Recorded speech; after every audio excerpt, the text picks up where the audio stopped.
Hello there.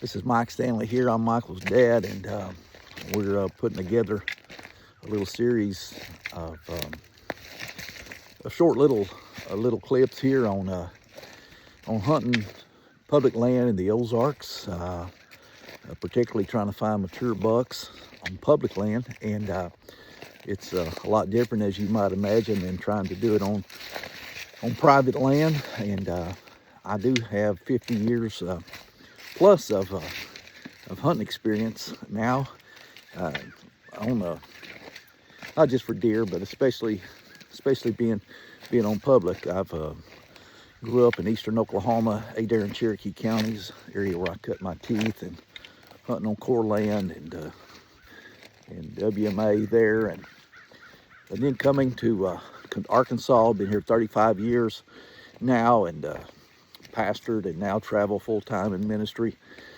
and around the country, and then in southern Missouri. So I've hunted Ozarks public land in all three of these states every year now for about 50 years, and particularly in these last 15 or 20 years, really enjoyed just finding big deer. So the thoughts I want to share with you, I'm not going to say I'm going to tell you how to kill these big deer. There's a lot better hunters out there than me, a lot better guys at killing them and sticking with them and stuff like that. And I'm not going to make excuses, but raising a large family, planting a church, full-time pastor, and now traveling all over the country in ministry, especially in the fall of the year, weekly. Doesn't leave a lot of time for hunting, but I still have time to get out and walk, and I walk, my goodness, I've never actually calculated how many miles I might walk in a single fall deer season. And I say fall, I actually should say from even summer, late summer. I'm such a nut that I'll get out there, I spray up with that permethrin, and I get out. It doesn't faze me to get out in the summer and scout, and but through the fall, the winter months, into the spring, till we get to turkey season, I'm sure I put in well in excess of 100, maybe 200 miles a year just walking and covering ground. And through that, I've learned a lot, and finding big bucks. I have seen and located bucks of Boone and Crockett size, up to that size, on public land in all three of these states in the Ozarks. That does not mean, obviously, every piece of land that you're going to hunt on is going to have a deer. It's going to be 170 inches or better. But I have seen them with my own eyes, and actually have helped some mighty big bucks get killed. Almost hit the deck right there.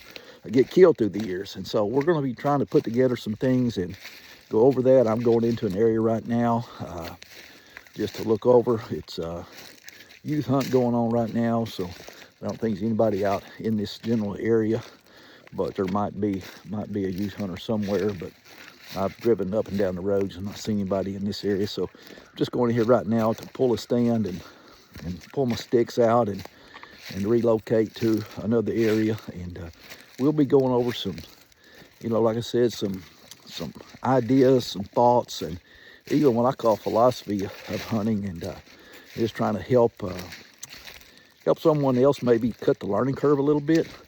I know for me, as a youngster, my dad didn't hunt. I'm so grateful for my father, and so grateful for his influence in my life. He's been gone now for 13 years, and I miss him every single day. I won't lie about that, but he was not a hunter. And man, from the time I hit the ground as a child, I just, even growing up in western Oklahoma, West Texas I just always wanted to be in the woods. We moved to eastern Oklahoma when I was 15 years old. I thought I'd died and go to heaven.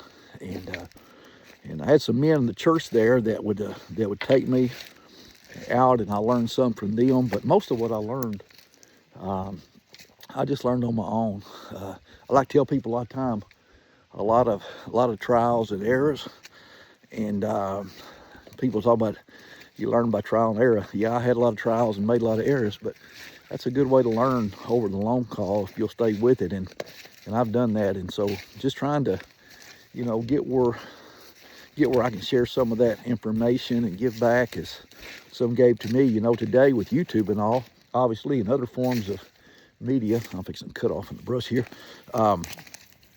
Might trip and bust my face again. You can get all this kind of information pretty easy. So I've got in mind in doing this little series, thinking about a young man out there maybe like myself, and he didn't have, you know, he doesn't have private ground, he doesn't have feeders, he doesn't have, you know, big blinds and fixed tree stands in one spot. He's like me. He's out here just trying to beat the brush on public land, and you share with every other tax-paying American and a few that don't pay taxes, and you're sharing that land with them, and so you don't have exclusive control over it. But you can be successful not only in being a good deer hunter and whatever else you want to hunt out here, but you can be successful at finding and if you'll stay with it, killing big deer. And so that's what we're going to try to look at the days ahead.